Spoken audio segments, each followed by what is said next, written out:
just spent the past month studying the previous mayors of New York City because it's mildly topical right now. I heard there might be an election or something happening. But being that New York City has had 110 mayors at the time of this recording, I only got as far as the 43 men who served as mayors during New York's colonial era, which is a respectable amount to get through. But I'm not quite satisfied yet, so I might keep studying this for another month. Let me know if you want me to continue the series. Anyway, I've got a few lessons from this month of studying New York City's mayors that I want to share with you. The first thing is, and forgive me if you already heard me gripe about this, there is a lack of easily accessible, comprehensive information out there on the history of this city's mayors. And I've seen suggestions to go to this archive and that archive for primary resources, and that is great if you're a researcher who wants to get into the weeds of this. But that is work, and I don't think we should have to work that hard to learn the history of the city, especially for a topic that you wouldn't think would be that niche. There should be at least a couple of reputable books and websites out there on this topic, but it seems that there's only one guy who's done this work.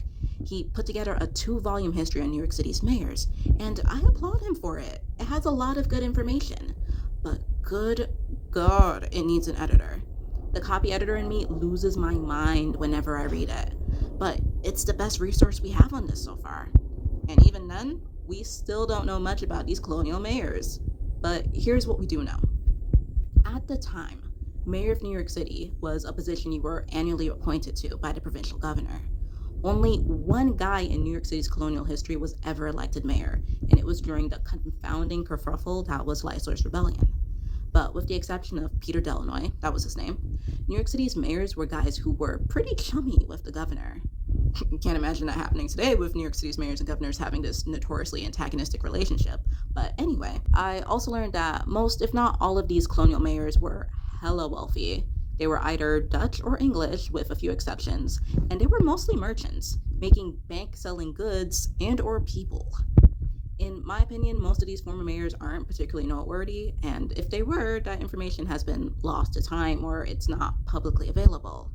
The ones I do find worth remembering are Thomas Willett, solely because he was the first mayor post Amsterdam becoming New York, Nicholas Bayard, because he was almost executed for treason and his wife was almost executed for witchcraft, which are two separate, unrelated stories that happened outside of his mayoral appointment. There's Peter Delanoy, who has that fun fact about him being the first elected mayor before that became a proper thing in 1834. And David Matthews, who's a very strong contender for one of the worst mayors in New York City history. I have a previous video explaining why if you want to check that out. The rest of these guys, from what little information, and I can't emphasize this enough, what little information I can find on them, are just political set dressing.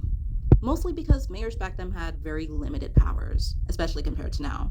But if you want to take a gander at the lives of these other guys, the culmination of my research from this past month can be found in this chart that I made for you, that you can check out for free on my Patreon.